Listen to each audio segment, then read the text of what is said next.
आप सभी भाई बहनों को सादर जय गुरुदेव। परम पूज्य स्वामी जी महाराज का बहुत ही महत्वपूर्ण सत्संग वचन, जो कि आज़ाद नगर बम्बई दिनांक 20 मई 1972 का है। इस सत्संग को सुनाते हुए परम पूज्य स्वामी जी महाराज ने कहा, आप सभी आज के इस सत्संग को मन, चित्त और बुद्धि को एकाग्र करके सुने। ऐसा सत्संग आप सभी को अभी तक सुनने को नहीं मिला होगा। सूरज जीवात्मा मन से प्रार्थना कर रही है कि मेरी विनती सुन लो और सूरत के पास चलो। मन किस प्रकार से सूरत की बात को मान लेता है, यह आज आप सभी को अच्छी प्रकार से समझाऊंगा। मन ही इन इंद्रियों का राजा है। यदि आप सभी अपने मन को इन नाशवान पदार्थों की तरफ से मोड़ लें तो परमार्थ का सच्चा मार्ग प्राप्त हो जाए। आप सभी ध्यान से सुने। सूरज जीवात्मा मन से प्रार्थना कर रही है, मन रे मान वचन एक मेरा, मैं तेरी दासी जन्म जन्म की, मैं तेरी दासी जन्म जन्म की, तू हुआ स्वामी मेरा। जीवात्मा हाथ जोड़कर बड़ी दीनता के साथ कह रही है कि हे मेरे दोस्त मन, आज मेरी विनती को तू सुन ले। बहुत युगों से तुम्हारा और मेरा साथ रहा है। आज तक मैं तुम्हारी दासी रही। जो कुछ भी तुमने आदेश किया मैं कभी भी उल्लंघन नहीं की। तुम मेरे स्वामी रहे और मैं तुम्हारी दासी बनकर आज्ञा का पालन करती रही। आज तो कम से कम मेरी एक बात सुन लो। हे उपस्थित नर नारियों, अब आप सोचो कि जीवात्मा मन से कितनी दीनता के साथ प्रार्थना कर रही है। महात्माओं के पास वह अमूल्य वस्तु प्रार्थना कर कर ही पाई जा सकती है। इसलिए सत्संग में और संसार में भी दीनता से रहकर कुशलतापूर्वक जीवन में सफल हो सकते हैं। दीन भाव आना ही महान आत्माओं का मुख्य लक्ष्य है। आप सभी अब ध्यान से सुने और फिर आगे सूरत मन से क्या कह रही है। तीन लोक का नाथ कहावे, तीन लोक का नाथ कहावे, तीन देव तेरा चेरा, ऋषि मुनि सब पर हुक्म चलावे, जति सती सब घेरा, तेरे बस सुर नर और योगी, कोई तेरा हुक्म न फेरा। बड़े दीन भाव से प्रार्थना करते हुए रोकर सूरत मन से कह रही है कि हे मन, मैं तुम्हारी दासी हूँ। मैं ही नहीं, ब्रह्मा विष्णु महेश ये तीनों देवता भी तुम्हारे दास हैं। तेरे ही अधीन चलते रहते हैं। तू ही इन तीनों देवताओं का श्रेष्ठ मालिक है। ऋषि मुनि, योगी, ज्ञानी और विद्वान तथा मंदिर मस्जिद का पुजारी भी तुम्हारे अधीन है। तुमसे बचकर कोई नहीं जाता। जैसे तुम कहते हो उसी प्रकार वह चलते हैं। इतना ही नहीं, यह पूरी की पूरी सृष्टि तुम्हारे अधीन है। इसलिए मैं भी तुमसे विनती करती हूँ कि मेरी एक प्रार्थना सुन लो। जिस चाहे तिस जगत फसाए, और चाहे ते ही करे निवेरा, ऐसी महिमा सुनी तुम्हारी, ताते तुम पे करूं निहोरा। जीवात्मा कह रही है कि हे मेरे स्वामी मन, मेरी विनती सुन लो। मैं तुम्हारी ऐसी ही महिमा सुनकर आई हूँ कि मन ही जिसे चाहे इस जगत से छुटकारा करा दे, जिसे चाहे फंसा दे, क्योंकि यहाँ छोटे से बड़े सभी जीव तुम्हारे अधीन हैं। बहुत दिनों के बाद मैं यह एक प्रार्थना तुमसे कर रही हूँ। अब सूरत मन से खोल कर कह रही है कि मेरी प्रार्थना सुन लो। इस तन नगरी तुच्छ देश में क्यों कैदी होए पड़े अंधेरा। सतगुरु मुँह से कहा वचन एक, मन को संग से चलो सवेरा। सत्संग में जाकर सतगुरु से उपदेश पाकर आई हूँ कि बिना मन को साथ लिए आगे नहीं बढ़ सकती।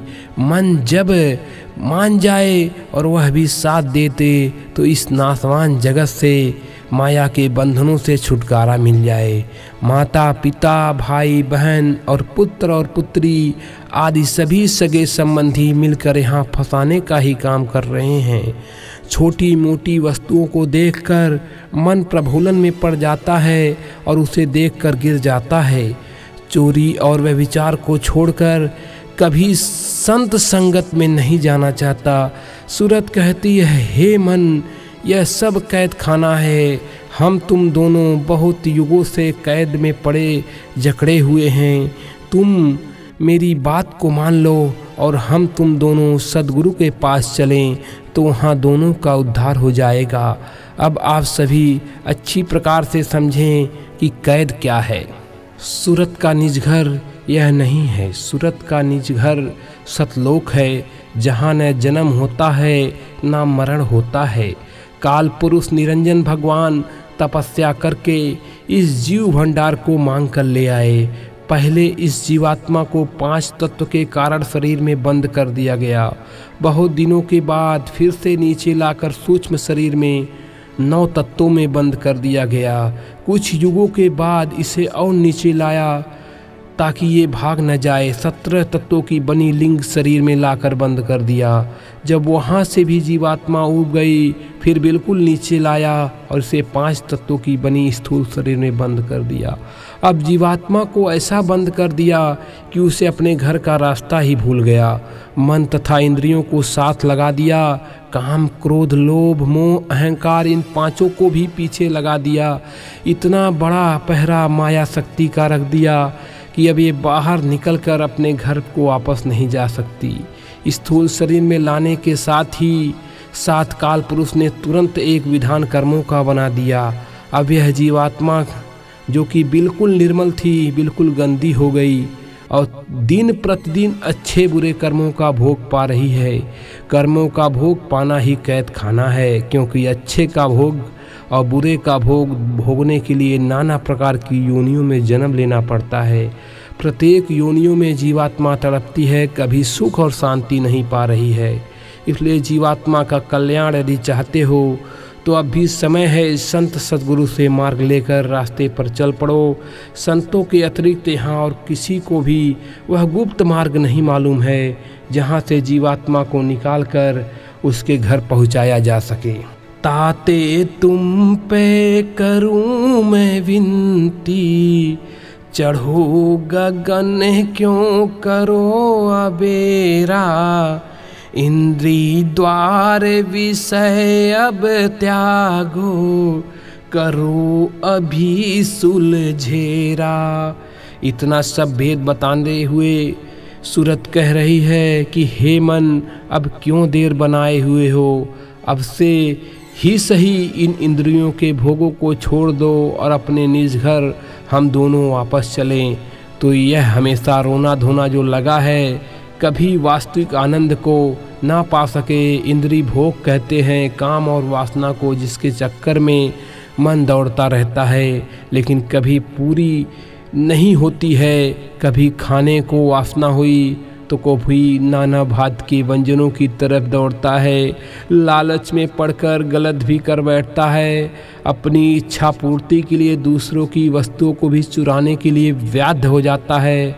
अर्थात हर प्रकार से यह मन गिर जाता है और कर्मों में बांध देता है। सद्गुरु से यह भेद पाकर सूरत मन से विनती कर रही है कि हे मेरे मन, इस सब का त्याग कर और मेरा साथ दे, जिससे अपने दोनों का छुटकारा हो जाए। मुझ दासी का कहना मानो, गगन मंडल चढ़ बांधो डेरा। तुम सा संगी और न कोई, मैं तुम्हारी और तुम हो मेरा। बड़े दीन भाव से जीवात्मा कह रही है कि बुझ दासी की एक विनती को सुन लो। मेरा और तुम्हारा बहुत दिनों का संबंध है। जब से इस भूमंडल पर आई तब से हमारा और तुम्हारा साथ है। मैं तुम्हारी हूँ, तुम हमारे हो, इसलिए मेरी यह विनती मान लो। हम और तुम दोनों अपने घर को वापस चलें।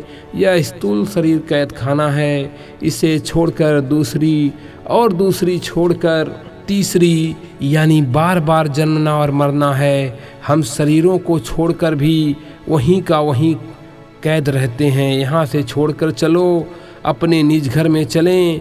अब पुनः सूरत मन को सुझाव देती है, जैसे थे तैसे फिर होई हो, क्यों दुख सुख यहाँ सहो घनेरा।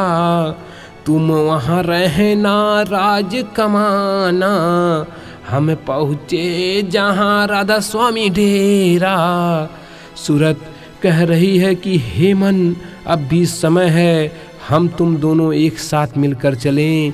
यहाँ तो हमेशा दुख सुख सहना है। दुख कहते हैं वस्तु के अभाव को और सुख कहते हैं वस्तु की पूर्ति को। यहाँ पर हमेशा अभाव ही अभाव है। यहाँ जो सुख है वह भी क्षणिक है। इस क्षणिक सुख के भोगों में क्यों फंसे हो और मुझे फंसाए हो। मेरी यह तुमसे एक प्रार्थना है। मैं यह सद्गुरु के सत्संग में जाकर सुनकर आई हूँ और हम तुम दोनों अब उस महापुरुष की शरण लेकर अपने अपने स्थान को वापस लौट चलें। अब आप सभी ध्यान से सुने कि मन सूरज से क्या कह रहा है और उसको समझा कैसे रहा है। मन की ऐसी स्थिति को आप सभी को समझाऊंगा जैसा कि आप आज तक नहीं सुने होंगे, आपको कोई नहीं समझाया होगा। अब आप ध्यान से सुने मन क्या कह रहा है।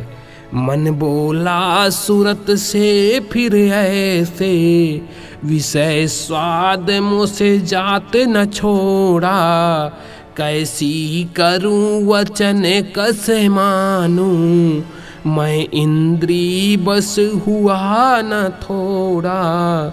मन कह रहा है कि हे सूरत, तूने जो कुछ कहा सब मेरी समझ में अच्छी प्रकार से आ रहा है। मैं तुम्हारी प्रार्थना स्वीकार करता हूँ, लेकिन मेरी भी एक विनती है, अब तू सुन ले। अब मन अपनी बात को सूरत को सुना रहा है कि मैं कितना गिर चुका हूँ। मन कहता है कि मैं क्या करूँ, मैं हर प्रकार से विषय वासनाओं में गिर चुका हूँ। अब मेरे पास शक्ति नहीं है जिससे मैं ऊपर उठ सकूँ। जिस प्रकार से गाय के घुटने को टेकने के बाद उठने की आशा नहीं रहती, उसी प्रकार अपनी स्थिति को सुना रहा है कि मैं अत्यधिक निर्बल हो चुका हूँ। इंद्रियों को भोगों में इतना अधिक फंस चुका हूँ कि इसे छोड़ना नहीं हो पा रहा है। बल पौरुष मैं सब भी हारा, अब इनसे मेरा चले न जोरा। मैं चाहूँ छोड़ू भोगन को, देख भोग बस चले न मेरा। अब मन अपनी गिरी हुई दशा को सुना रहा है कि हे मन सूरत, मैं चाहता हूँ इन क्षणिक सुख भोगों को छोड़ दूँ, पर मैं हीन इतना दुष्ट हूँ कि मुझसे छोड़ा नहीं जा रहा है। आप सभी इस बात को अच्छी प्रकार से समझ लें कि मन किस प्रकार से अपने भोगों को छोड़ नहीं पा रहा है।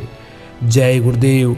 इस सत्संग का दूसरा पार्ट जिस जिस भाई बहन को चाहिए वह लोग कमेंट बॉक्स में जय गुरुदेव जरूर लिखें। जय गुरुदेव।